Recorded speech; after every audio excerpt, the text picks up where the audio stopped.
Deuxième au Val d'Aoste. Merci d'applaudir ensemble l'équipe des États-Unis d'Amérique. Michael Valgren. Nous avons également dans l'équipe Sébastien Lander. La présence également d'Armstrong Krak-Anderson. On retrouve également Jesper Hansen. Le vainqueur de Liège-Bastogne-Liège Espoir, Rasmus Guldhammer, et l'expérimenté Christopher Juul Jensen. Merci d'applaudir l'équipe nationale du Danemark que nous avions sur le podium avec Juul Jensen, que l'on a vu également dans Liège-Bastogne.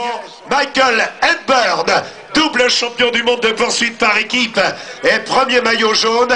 On retrouve également donc Patrick Lange qui avait brillé à la Ronde de l'Isard, et à la tête du classement général du Tour de l'Avenir, maillot jaune, Elselbank, double champion du monde de poursuite par équipe, Rohan Dennis.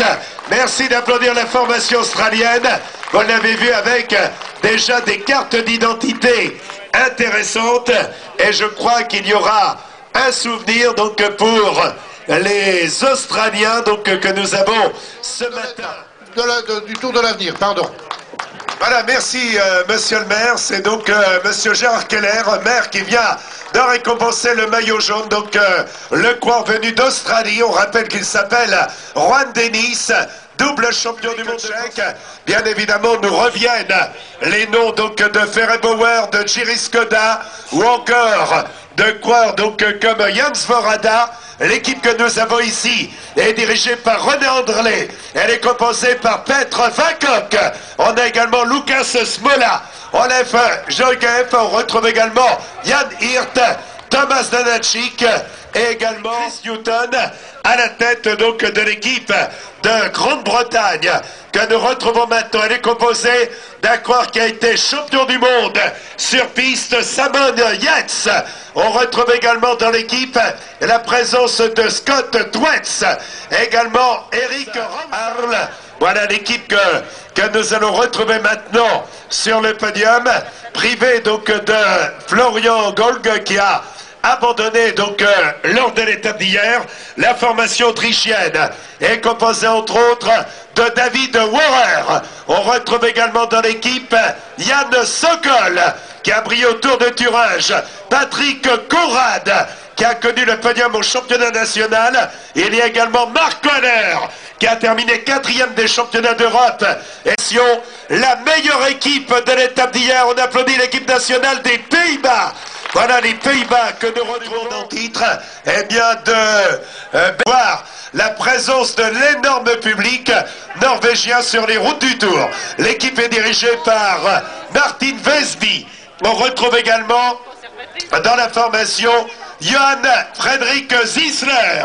La présence également avait gagné en 1973. On a vu également de belles performances italiennes. Et comme le Tour de l'Avenir cette année eh bien s'achève sur les routes italiennes, il est évident que les coureurs de l'équipe Squadra Azzurra ont envie de réaliser une belle prestation. L'équipe italienne est dirigée par Marino Amadori. Elle est composée de Filippo Fortin, vainqueur au Tour du Chili. Nous avons également Christian, bien cœur de réaliser un excellent parcours. L'étape d'aujourd'hui va nous permettre bien évidemment d'y voir un petit peu plus clair au niveau du classement général. Voilà devant vous la sélection espagnole avec Jordi Simon qui a brillé au championnat maillot 100 et or.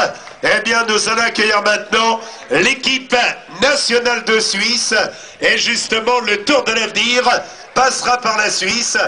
Attachez-vous et nous accueillons donc la formation suisse dirigée par Schumacher. L'équipe est composée entre autres de Peter Schilling qui a terminé sur le podium au championnat national. Yann Desvosges qui arrive dans les Vosges.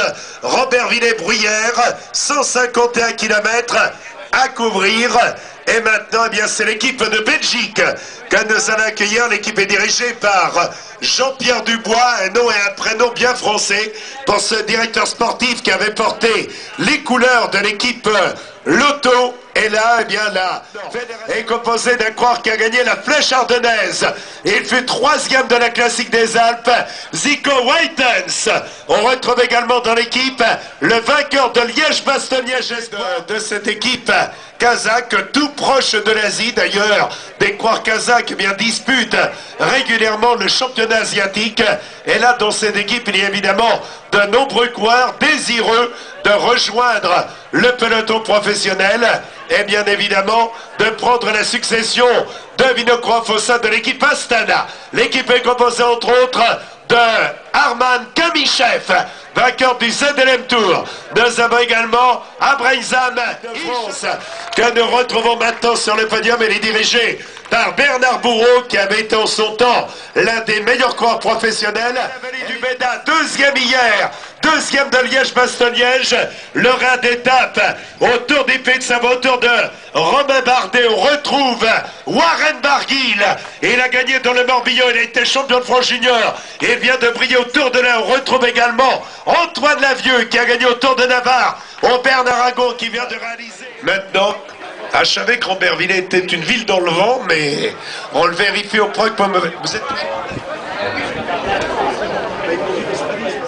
Voilà, Bernard Hinault avec Jean-Michel Menard, le directeur de l'épreuve, apporte leurs encouragements à l'équipe de France avec Romain Bardet, revanchard, car hier deuxième, et on connaît le tempérament du coureur de l'équipe de France, et il n'a pas envie de dire, c'est évidemment les victoires d'Alfonso Flores, les performances de Lucho Herrera sur les routes du Tour de France, également donc Abel Ordor, Rincon, Martin Ramirez, et beaucoup d'autres, Fabio Parra entre autres.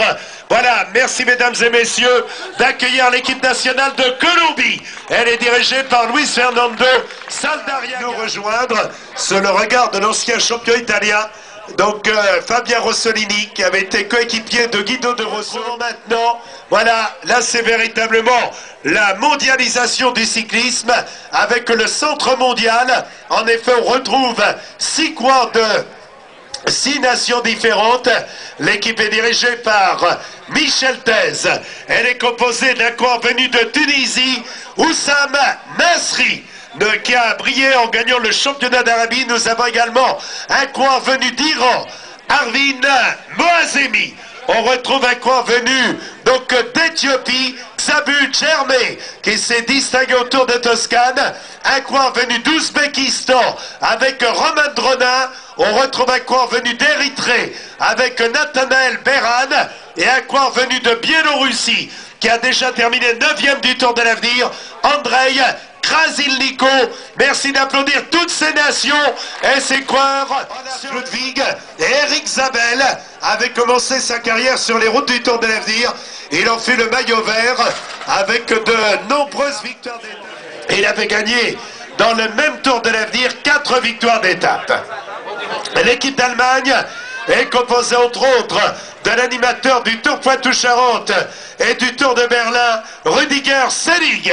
Nous retrouvons également dans l'équipe, vainqueur à Stuttgart, 5 Québécois donc dans cette équipe qui est dirigée donc par Luc Arsenault. Voilà l'équipe qui se met en place, le célèbre maillot à la fleur d'érable, à la feuille d'érable. L'équipe du Canada avec des coureurs qui ont déjà réalisé de belles performances. L'équipe est composée entre autres de Jamie Rich. On retrouve également, voilà, Jamie Rix qui rejoint le podium. Nous avons Pierrick No. On retrouve également Hugo Hull qui a brillé donc au championnat national contre la montre à Saguenay. Antoine Duchesne qui avait été méditerranéen au jeu panaméricain et avec lui un coureur qui a gagné étape au Tour de Cuba. 2 fois vainqueur canadien, que dans les Vosges, on a également l'été indien, puisqu'on a de belles conditions météo. Le vent est évidemment présent, et il va jouer un rôle intéressant sur la course dans une étape qui est plus difficile que celle d'hier. Ah oui, oui, oui, effectivement. Là, on a au moins autant de vent qu'hier. Le parcours va être un petit peu plus difficile, un peu plus... Ça va être joli aussi, hein. On va avoir de beaux paysages. Je sens que d'avoir été intronisé dans la confrérie de la Tête de Veau vous met de bonne humeur.